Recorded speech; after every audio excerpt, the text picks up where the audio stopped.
Welcome to the Optum RX Pharmacy Insights Podcast. In this forum, we'll discuss the latest and most impactful events in pharmacy benefit management. In this episode, we will return to one of the most fiscally relevant issues for plan sponsors today, the arrival of biosimilar alternatives to expensive specialty medications.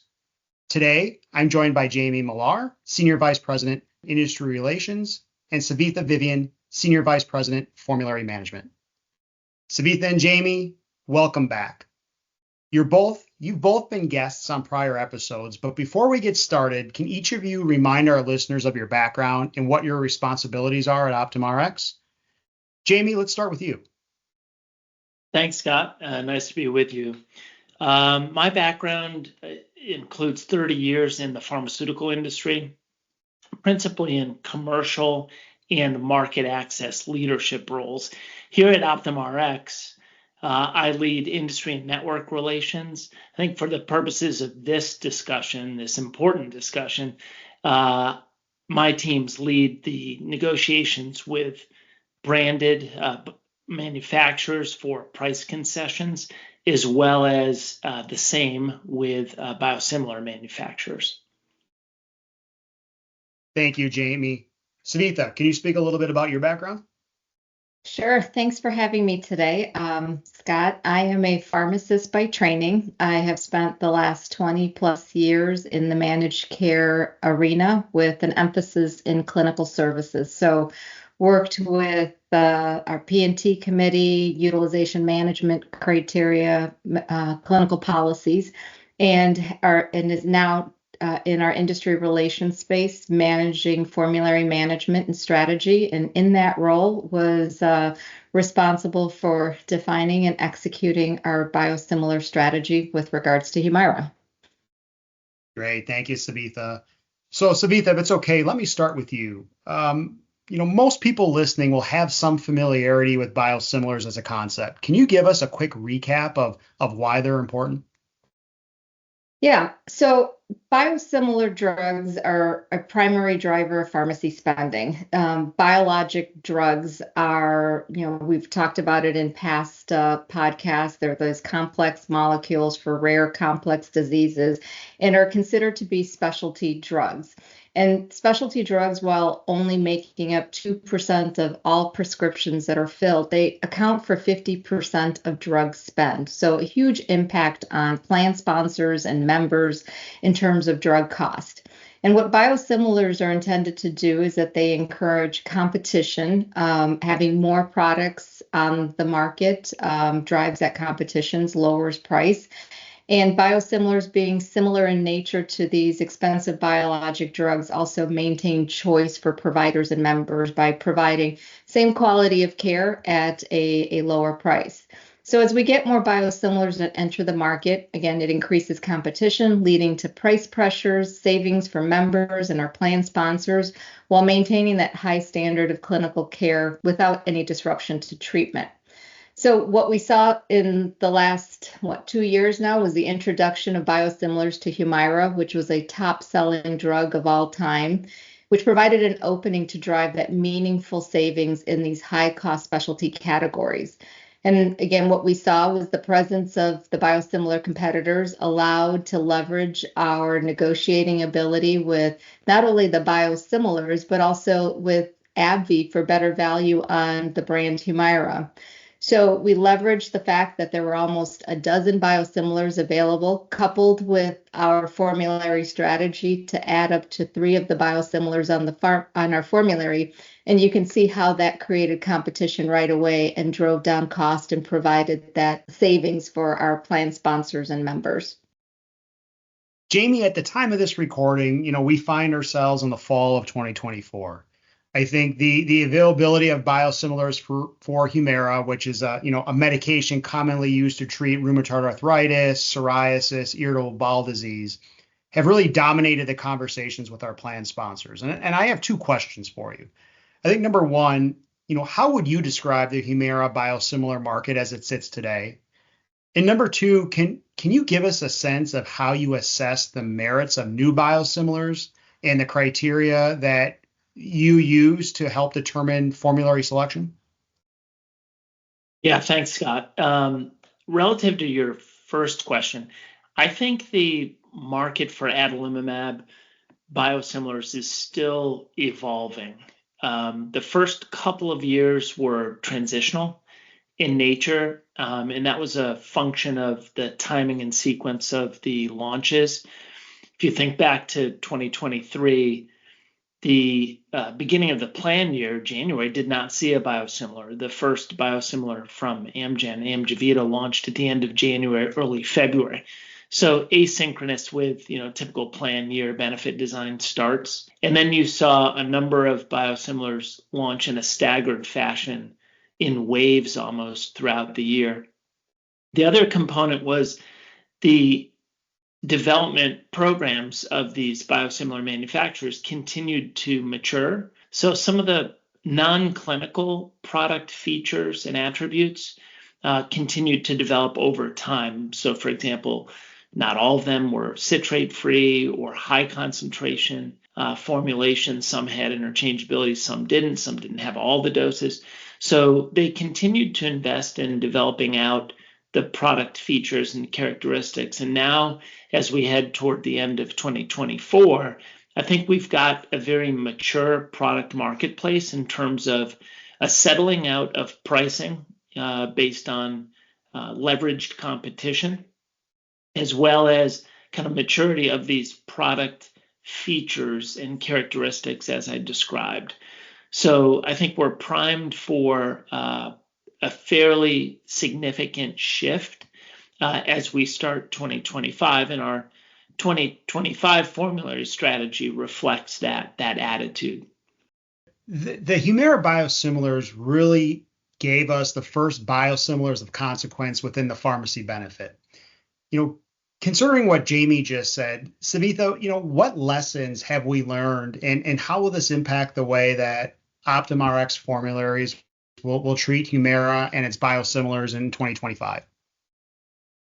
So what our biosimilar strategy for Humira was that Jamey kind of reviewed is we added biosimilars, 3 of them, which was Cyltizo, Hyrimoz, and Amjevita at parity with Humira on our formularies. And what we learned was that members and providers didn't really want to switch off of Humira to biosimilars at that parity position. So if given a choice to stay on Humira or move to a biosimilar, we didn't see a lot of switching, which I don't think was surprising. So I think one thing we learned is interchangeability, where the pharmacies can actually substitute the biosimilar for the innovator brand is important, so that those switches can happen at the pharmacy without the involvement of providers and members, especially when we're looking at a parity position. Another thing that we learned is, our clients have informed us that simplicity is something that's to be desired. So with 3 biosimilars on the formulary, the message kind of gets confusing on what's preferred, what's not preferred, which manufacturer is going to promote the drug. Our resources are kind of split out amongst three products. So for 2025, we're going from 3 preferred biosimilars down to 1 preferred biosimilar, which is both a high list price and a low list price version of Amjevita. And we feel like our choice in Amjevita aligns with our guiding principles, which is continued quality for care for patients by choosing an FDA-approved biosimilar. Amjevita will have FDA-approved interchangeability. So what I spoke of with the pharmacy assisting in moving patients off of innovator brand to biosimilars can happen seamlessly. We have stable supply in the Amjevita product.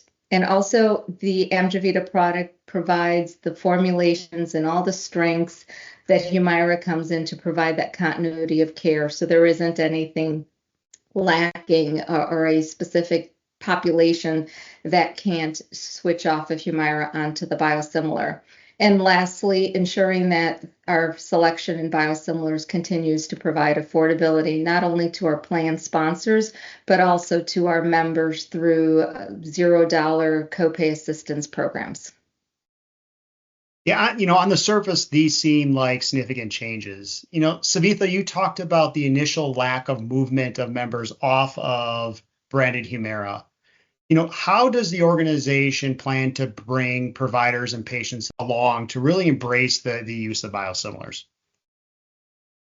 So interchangeability was an important guiding principle in formulary selection, and we are preferring a product that has interchangeable designation, but we are finding that there is an exclusivity period that exists for other therapies that already have this designation, and so it may not allow the pharmacies to interchange automatically on January 1st when we put our new biosimilar strategy into place.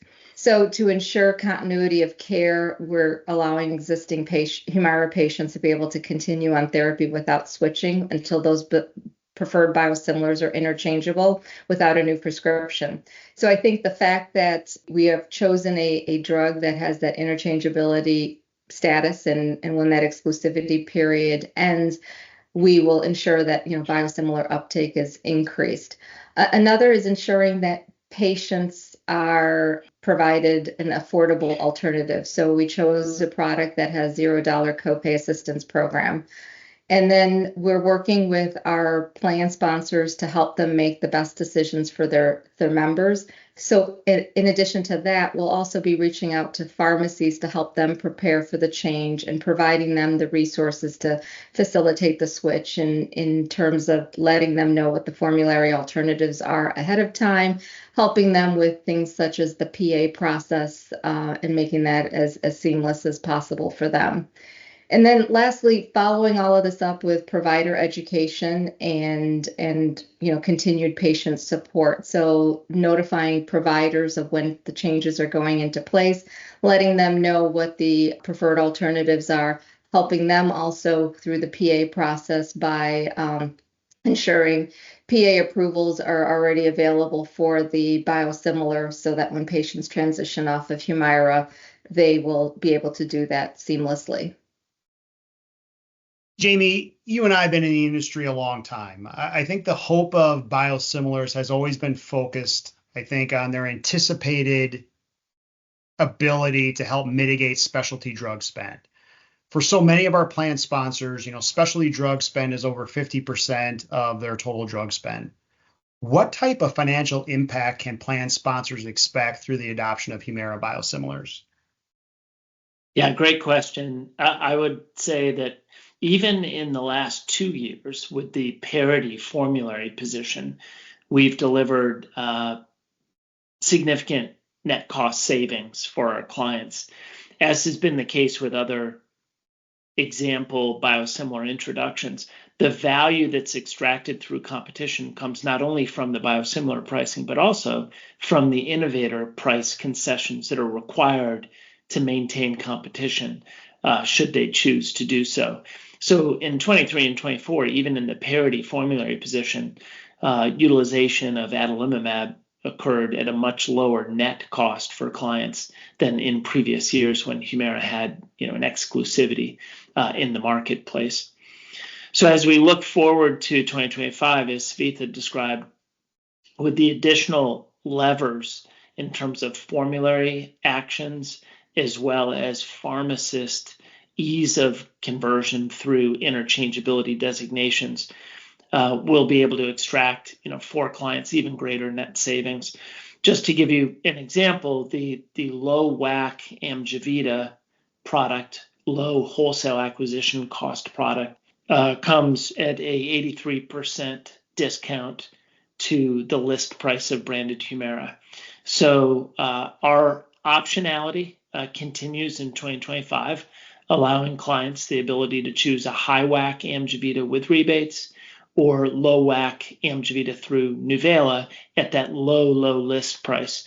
So the opportunity is there for clients to seize upon the adalimumab availability and drive even further net cost savings.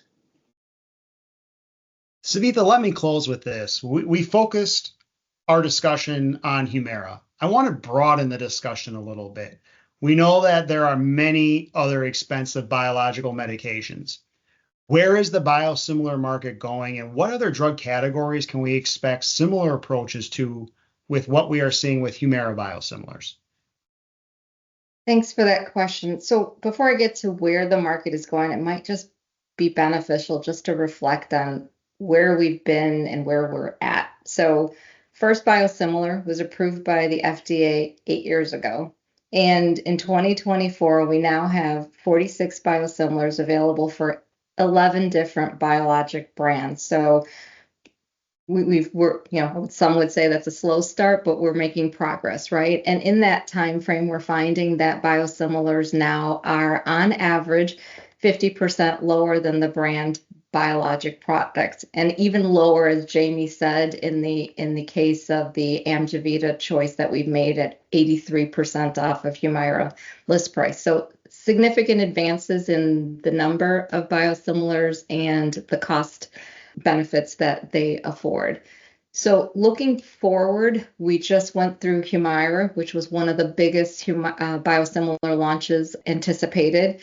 What's next is more drugs in the immunomodulator space, so drugs for psoriasis, psoriatic arthritis, rheumatoid arthritis. So we're expecting the next big biosimilar launch to be the biosimilar for Stelara in 2025. In fact, we anticipate the first one to launch in January, followed by 2 others in February. We will see a biosimilar, hopefully, for other high-cost specialty drugs, such as Prolia, which is for osteoporosis. And then in the next 2, if you look at even 2 years, we're looking at biosimilars for drugs for Crohn's disease like Cimzia, and then biosimilar for Trulicity, which is for diabetes. So many more that are still on the horizon. And again, I think with any biosimilar launch, we have developed what I think is a really stable, sound set of guiding principles to help direct our choice in which products to choose. And we'll continue to follow that and, revise that as needed as we find more information and go from there. Jamey and Savitha, thank you both for participating in an enlightening discussion today. Thanks for listening to the Pharmacy Insights Podcast. I'm your host, Scott Draeger. Tune in again for more discussions as we examine the most important issues in pharmacy care services.